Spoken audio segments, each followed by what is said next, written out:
Historia de la Iglesia 2, Unidad 1, Clase 1. Hola, estimados alumnos del curso de Teología. Estamos hoy aquí para hablar un poco sobre Historia del Cristianismo 2. Soy el profesor doctor Leandro Magallanes. Vamos a hablar sobre el contexto de la Reforma. Nuestras clases están organizadas en estas disciplinas a partir del inicio de la Reforma protestante. Ya hablamos anteriormente, hablaremos de la Reforma protestante hasta la formación de las denominaciones, hasta llegar al siglo XX, pero es importante entender que la Reforma protestante no fue un suceso aislado, ella está insertada en un contexto, y ese contexto posibilitó que la Reforma tenga éxito. Es importante saber que la Reforma va a posibilitar que otros eventos que están sucediendo, también caminen y tengan también éxito. Vamos a entenderlo un poco. Cuando hablo de la Reforma, es bueno entender que la Reforma no es un hecho aislado, no sucede apenas con el siglo XVI con Lutero. Tenemos los prerreformadores que también de alguna forma influenciaron y posibilitaron a que Lutero llegue a ese momento y tome una posición, gane cuerpo y proyección. Cuando pienso en el contexto de la Reforma, estoy hablando del siglo XV y el siglo XVI en Europa. Tenemos una delimitación temporal y una delimitación espacial. ¿Qué está pasando en los siglos XV y XVI en Europa? Al mismo tiempo en que está sucediendo la Reforma. Estamos teniendo transformaciones en cuatro aspectos, en cuatro ámbitos de la sociedad. El primero de esos aspectos es económico. Hay transformaciones económicas por causa de la necesidad de encontrar un camino para llegar a las Indias. Siempre se habla de una búsqueda por un nuevo camino para llegar a las Indias. Existe un comercio intenso entre Europa y la llamada Indias, donde se tenía un comercio intenso de especiarías, y que por causa del conflicto entre cristianos y musulmanes, los caminos de comercio fueron cerrados y era necesario buscar otro camino. Hasta ese momento era hecho por tierra ese camino, y ahora se busca algo por el mar. Así se fortalece una concepción económica que va a predominar en el siglo XVI, XVII y entrando un poco en el siglo XVIII, que es el llamado mercantilismo.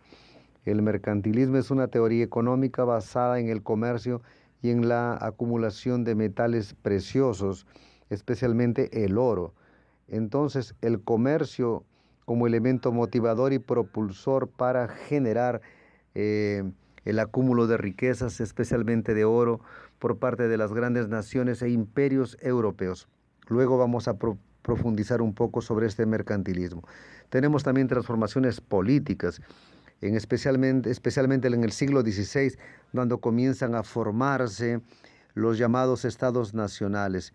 Y con eso los grandes imperios empiezan a entrar en crisis, como el Sacro Imperio, los grandes imperios medievales que intentan mantenerse, reorganizarse en el siglo XVI, XVII, aún permanecen por algún tiempo, pero en el siglo XVI comienzan a enfrentar de forma puntual la organización de los estados nacionales que van a darle forma a Europa más próxima de lo que la conocemos hoy. Tenemos cambios religiosos, no solo la cuestión de la reforma, existe una intensificación de la guerra contra los moros en la península ibérica, en el proceso de la reconquista, cuando los musulmanes comienzan a ser expulsados de la península ibérica, Portugal y España. También el conflicto de los moros en las Indias. Por ese motivo sucedió la necesidad de buscar un nuevo rumbo para las Indias. Tenemos cambios culturales que están sucediendo en ese momento. Estos cambios están ligados a los otros puntos. No hay cambios culturales aislados. Están vinculados a cambios económicos y políticos que estamos tratando aquí, y también religiosos. Estos cambios culturales los conocemos como renacimiento. Es una nomenclatura que posteriormente fue colocada, que no condice exactamente con lo que fue el Renacimiento, porque la idea del Renacimiento nos transmitió la idea de que se estaban retomando aspectos que habían sido abandonados, que se estaban intentando retomar los clásicos, la cultura grecorromana, pero se sabe que no es bien, no es muy bien así. En la Edad Media, llamada Edad de las Tinieblas o de la Oscuridad, eso no es verdad. La Edad Media fue un tiempo de gran fortalecimiento de la filosofía, de la búsqueda por nuevos conocimientos, del arte, arquitectura. Pero se construyó esa leyenda del Renacimiento, donde se busca una retomada de valores estéticos vinculados eh, a los que se tenían en la cultura greco-romana, con una influencia muy grande de la religiosidad y también un aspecto humanista importante. El hombre pasa a tener una centralidad mayor de la que se tenía en la Edad Media. En la Edad Media había una centralidad en Dios y era y del pueblo como pueblo de Dios. Los cristianos, el humanismo lo trae más para la cuestión individual y comienza a traer una centralidad en el ser humano. Sería pues un precursor, un inicio de una concepción filosófica que iba a llegar en el siglo XVIII con la concepción del liberalismo, eh, que llegue en el siglo XVIII. Perciba que las cosas no están aisladas. Cuando llegamos al siglo XVIII hay nuevas transformaciones políticas, religiosas y culturales. Y un elemento importante en este contexto es la llegada de los europeos a América. Los europeos en esa búsqueda por un nuevo camino a las Indias acaban llegando a América y esto genera un impacto muy grande. Se llega a un lugar hasta ese momento desconocido donde se encuentran personas que no sabíamos que existían. Entonces, tenemos aquí comunidades indígenas, grupos fuertemente organizados con culturas muy complejas y de las cuales no se sabía su existencia. Esto va a generar un impacto muy grande en la manera de pensar, en la manera de organizarse como cristianos, de la manera de concebir el mundo, cómo las personas surgieron aquí, cómo ellas llegaron hasta aquí. Sucede todo un debate teológico y filosófico que se establece a partir de la llegada de los europeos a América. Es un contexto amplio, no da para pensar en la reforma a partir de un contexto aislado. Aquí tenemos un mapa eh, para poder tratar los caminos o el camino para las Indias. Cuando digo en Indias, no hablamos de hoy de la India, sino una región que era todo el oriente, esta parte donde tenemos el Océano Índico, se llamaba en la época como las Indias. El camino para las Indias hasta ese momento era por tierra, llegando al mar Mediterráneo, pero ese camino fue cerrado. Se pasaba por el Mar Rojo, se entraba por esta región. Este camino fue cerrado y era necesario buscar nuevas alternativas, una nueva forma de llegar a las Indias. Entonces el camino fue la búsqueda por el Océano Atlántico. No se conocía el Océano Atlántico, no se sabía lo que se tenía que enfrentar más allá de cierto punto. Y la necesidad de encontrar ese camino llevó a la búsqueda de una nueva forma de llegar a las Indias. Los españoles optaron por un camino de vuelta al mundo, no se sabía de la existencia de América. La idea era dar la vuelta y llegar a las Indias. Los portugueses optaron por la búsqueda costera, bordeando África, y sabían que debería existir un pasaje para las Indias. No sabían la extensión de eso ni el tiempo que demoraría. Por eso fue un proceso que poco a poco, se fue organizando y llegando hasta que Vasco da Gama consiguió hacer ese camino, contornear África, contornear el Cabo de las Tormentas, hoy conocido como Cabo da Boa Esperanza. Era una región de navegación muy difícil. Por eso se llega a las Indias por ese nuevo camino. Pero en esa búsqueda se llega a América. En este caso, Colón, cuando llega a América, cree que está en las Indias, por eso que se les llama muchas veces Indias Occidentales. Él cree que son las Indias. Él no consigue identificar que está en América, y no es en vano que América se llama América y no Colombia, porque quien identificó formalmente y colocó en el mapa y dijo es un nuevo continente fue Américo Vespucio. Por eso la llamamos de América. Igual con los portugueses, consiguieron dar la vuelta y llegar a las Indias. En ese sentido, quien cumplió el objetivo fueron los portugueses que llegaron a las Indias y también llegaron a Brasil. Encontraron tierras, no se sabía que era un nuevo continente cuando llegaron a Brasil, se sabía que eran nuevas tierras, no se sabía la extensión de eso, si era una isla, habían muchas dudas en relación a eso, pero cuando llegan a Brasil, el primer objetivo era llegar a las Indias. Cuando Pedro Álvarez Cabral llega aquí, era una armada que salió para ir a las Indias. Primero Vasco da Gama llegó y los portugueses continuaron en ese proceso y consiguieron llegar a las Indias también. Pedro Álvarez Cabral cargó sus navíos para regresar a Portugal lleno de especiarías. Ese mapa ayuda a entender un poco mover. Este contexto está en el contexto del mercantilismo. Las grandes monarquías, en este caso los grandes imperios y monarcas, dos grandes monarcas en este caso, pero que no se redujo a ellos, que es el de Portugal y España, en un contexto de absolutismo. Entonces el monarca centralizaba las decisiones, pero va tomando medidas económicas que favorecen al comercio, el comercio de especiarías y la búsqueda de metales preciosos. Por eso que cuando los españoles y portugueses llegan a América están buscando metales preciosos, oro, porque esos metales van a garantizar el fortalecimiento de esas naciones, de esos estados absolutistas.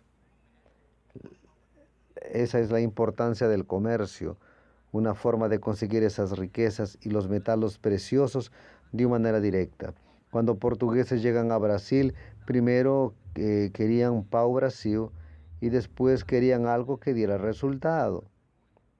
Y por eso la opción por la caña de azúcar, que fue un motor de desarrollo económico tanto para Brasil como para Portugal, recordando que en ese momento Brasil era colonia de Portugal. Se buscan actividades que garanticen el acceso a esas riquezas. La idea principal era enriquecer al Estado, y al enriquecer al Estado, ese Estado absolutista también se está enriqueciendo a esos comerciantes que están actuando en ese medio, que están organizando esas embarcaciones, ese comercio, que están buscando esos metales preciosos.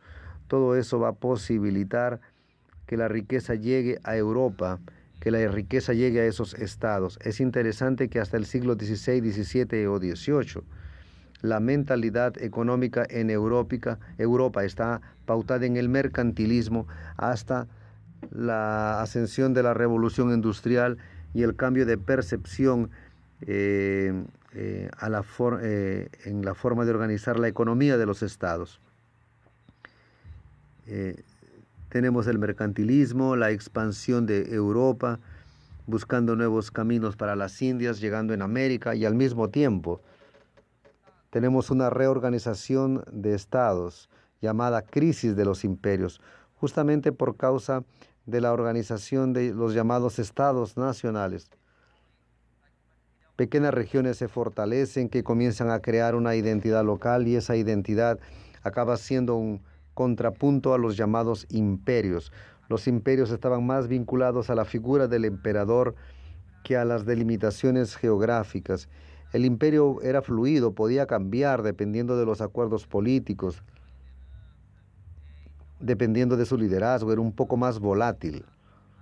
Cuando digo estados nacionales, me refiero a algo más formado por la identidad local nacional. Tanto que hubo un periodo en la historia de Portugal, de la península ibérica, de Portugal y de España, y que vincula a Brasil, donde el imperio español tomó cuenta de Portugal y Portugal y España por un periodo se volvieron una nación. Se duró más o menos 60 años, de 1580 a 1640. Es interesante percibir este movimiento que acontece en Europa. Los imperios en el siglo XVI, algunos eran fuertes, como el imperio de Felipe II, que era el emperador de Portugal y que después incorporó Portugal, como les mencioné. Pero tenemos aquí el imperio de Felipe II. Buena parte de Europa, parte de Italia, comenzó a ser incorporada. Ahí comienzas a percibir que España estaba un poco más, el Estado español era un poco más grande de lo que era hoy, ocupaba una parte de Francia, está incorporado a lo que sería el Imperio Español, que después se incorpora a Portugal, que como ya lo comenté. Luego, unos años después, Portugal se separa y vuelve a ser un imperio diferente que el español, pero donde está verde sería parte del imperio portugués. La costa brasileña, la costa africana, parte de las Indias, ya que hablamos que los portugueses llegaron a las Indias. Los portugueses entran en crisis en los siglos XVI, XVII, y cuando llegamos al siglo XVIII, imperios ya están fragmentados. La formación de los estados nacionales se consolidan, llegando próximo a lo que nosotros tenemos hoy. Aquí tenemos al siglo XVI, tenemos, como les dije, la forma como tenía el imperio español, que toma una parte de Europa, una parte de lo que hoy es España. El imperio, cuando hablo del imperio de los Habsburgo, no es solamente español, está esparcido por varias partes, ocupando varios territorios de lo que es Europa y también de América, en el caso de América hispana. Aquí tenemos nuevamente un mapa que explica un poco esta realidad, porque ya comienzan a tomar forma los estados en oposición al imperio. Tenemos aquí que algunas naciones comienzan a organizarse, principados, la Polonia, Hungría comienza a formarse. En Italia, varios reinos que están organizándose también. En Inglaterra, tenemos varias organizaciones de estados que están comenzando a ganar forma. Y la reforma está mucho más próxima a esos estados que al imperio. El imperio tiene una proximidad mucho más grande con la Iglesia Católica. Por ejemplo, cuando veo en el siglo XVI hay una inquisición muy fuerte.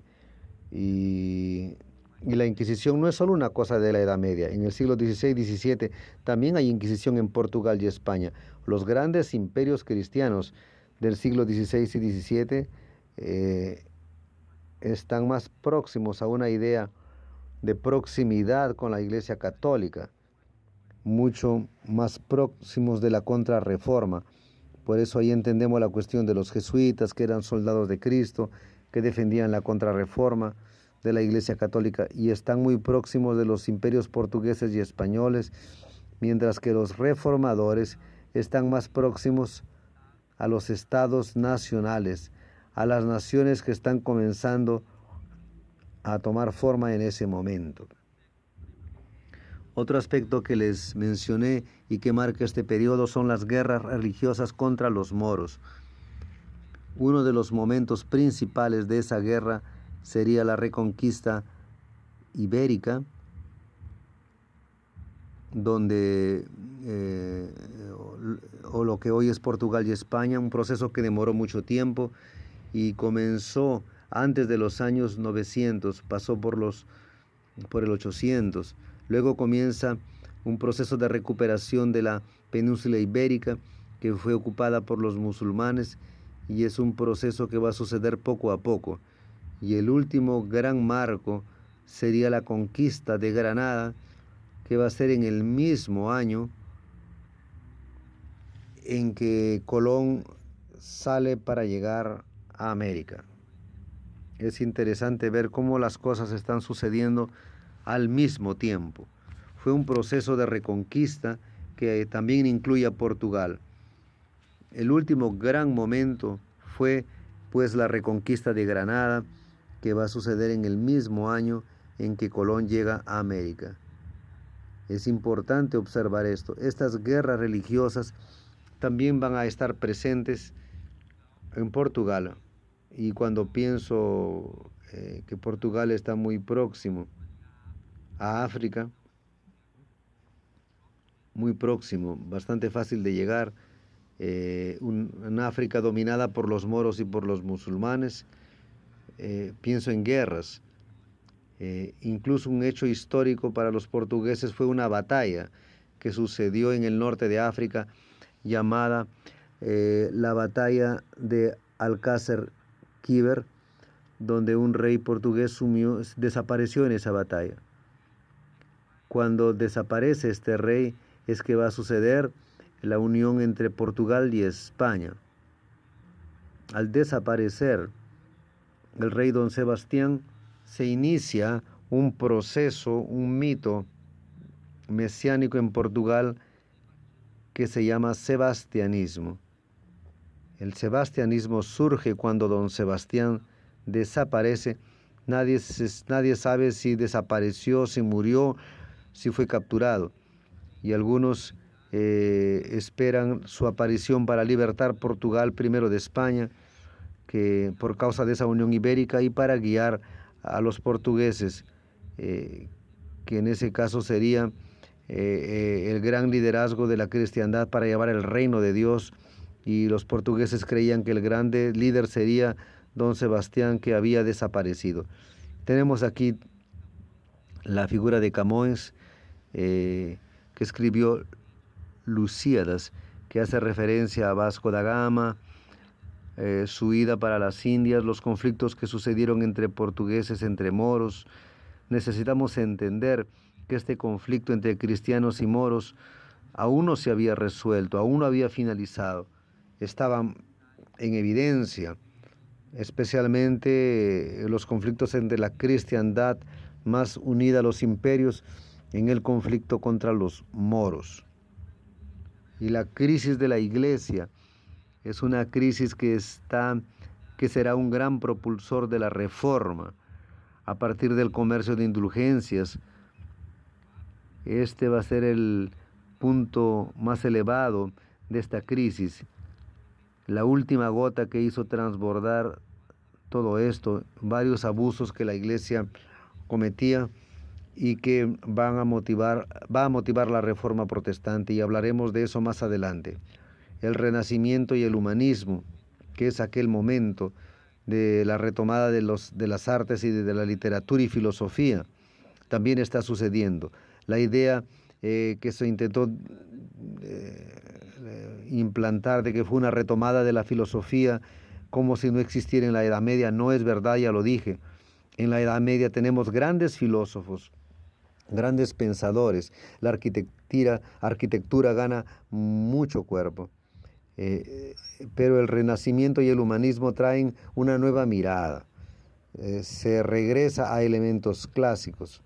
Y la idea del humanismo es la de colocar al ser humano en el centro. El ser humano pasa a tener una importancia mucho más grande en relación a lo que acontecía hasta ese momento. El ser humano era un poco minimizado en todo ese proceso. Aquí el ser humano es colocado en el centro, como podemos ver aquí. La relación entre el hombre con Dios es una imagen bastante conocida. Un detalle del techo de la Capilla Sixtina. Algunos ya vieron esta tela, este detalle de la relación del hombre con Dios, colocada aquí.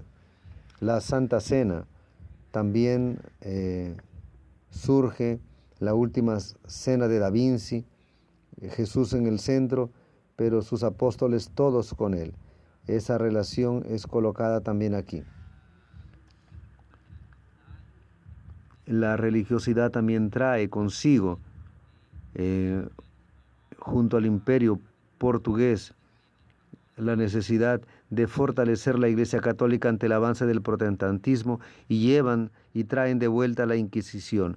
Aquí vemos una imagen de la ejecución por la Inquisición en Portugal. Aquí tenemos la llegada de los europeos a América. Este es otro elemento importante de todo este suceso. Encuentros con nuevos pueblos, naciones, civilizaciones que hasta este momento no se conocían. Y la necesidad de evangelizar y de traer a Cristo va a requerir estrategias diferentes dependiendo de la localidad. Esta es una imagen bastante conocida en la primera misa en Brasil para representar la llegada de los europeos en América. Bueno, este es un contexto rápido para saber lo que está sucediendo alrededor de la Reforma Protestante. Ella no sucede de forma aislada. Existían varios movimientos, varios elementos de transformación. Espero que hayan comprendido este contexto y a partir de allí entender que la reforma está insertada en un contexto mayor. Diríamos que es el tiempo preciso, el tiempo correcto para que suceda la reforma y de las consecuencias lo sabemos hasta hoy.